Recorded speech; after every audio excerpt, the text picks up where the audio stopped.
semua, saya Putri Natalia Megimoto bersama rekan-rekan kelompok saya akan menjelaskan mengenai Pancasila sebagai ideologi terbuka.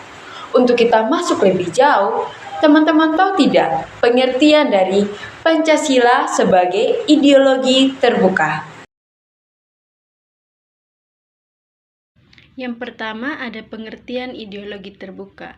Ideologi terbuka adalah ideologi yang bersifat dinamis, dapat menerima perubahan dan perkembangan sesuai zaman tanpa meninggalkan nilai-nilai dasar. Dalam ideologi terbuka juga terdapat 3 ciri-ciri yaitu yang pertama nilai-nilai dasar tetap, yang kedua bersifat fleksibel dan adaptif, yang ketiga mengutamakan kesejahteraan masyarakat.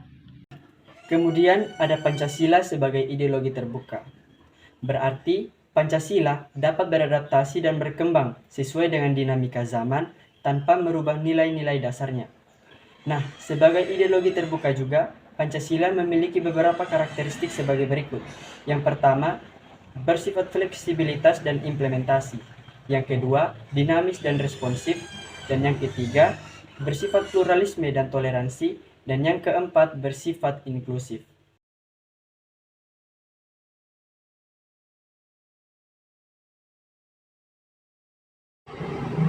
Implementasi Pancasila.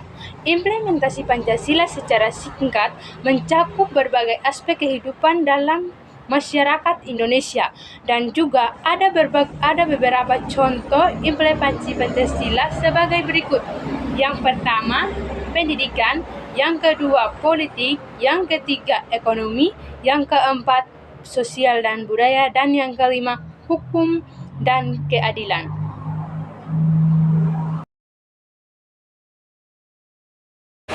Ciri-ciri Pancasila sebagai ideologi terbuka. Yang pertama, nilai dasar yang tetap. Nilai dasar Pancasila seperti ketuhanan yang Maha Esa, kemanusiaan, persatuan, kerakyatan, dan keadilan sosial. Dan bersifat tetap dan tidak berubah meskipun zaman berkembang. Ini menjadi landasan utama Pancasila. Yang kedua, ada nilai instrumental yang fleksibel. Implementasi Pancasila dalam bentuk kebijaksanaan, berperaturan, dan bersistem pemerintahan dapat berubah dan disesuaikan dengan perkembangan masyarakat dan dibutuhkan zaman, asalkan tetap berpedoman pada nilai-nilai dasarnya. Yang ketiga, nilai praktis yang dinamis. Pancasila dapat diaplikasikan dalam berbagai konteks sosial, politik, dan ekonomi yang beragam. Sesuai dengan situasi masyarakat, ini mencakup penerapannya dalam kehidupan sehari-hari yang bisa berbeda-beda tergantung pada keadaan sosial dan budaya masyarakat. Ada contoh implementasi Pancasila ideologi terbuka. Yang pertama itu ketuhanan yang Maha Esa. Pada sila pertama menunjukkan bahwa setiap masyarakat memiliki hak kebebasan beragama. Dan yang kedua itu kemanusiaan yang adil dan beradab. Pada sila kedua, Indonesia sebagai negara yang berdasarkan Pancasila membuka diri terhadap hukum nasional dan standar hak asasi manusia atau HAM. Yang ketiga, persatuan Indonesia. Pancasila menghargai keberagaman suku, budaya, dan bahasa di Indonesia. Contohnya, pemerintah mempromosikan Bhinneka Tunggal Ika atau berbeda-beda tapi tetap satu jua sebagai landasan untuk menciptakan persatuan dalam keberagaman. Yang keempat itu kerakyatan yang dipimpin oleh hikmat kebijaksanaan dalam permusyawaratan perwakilan.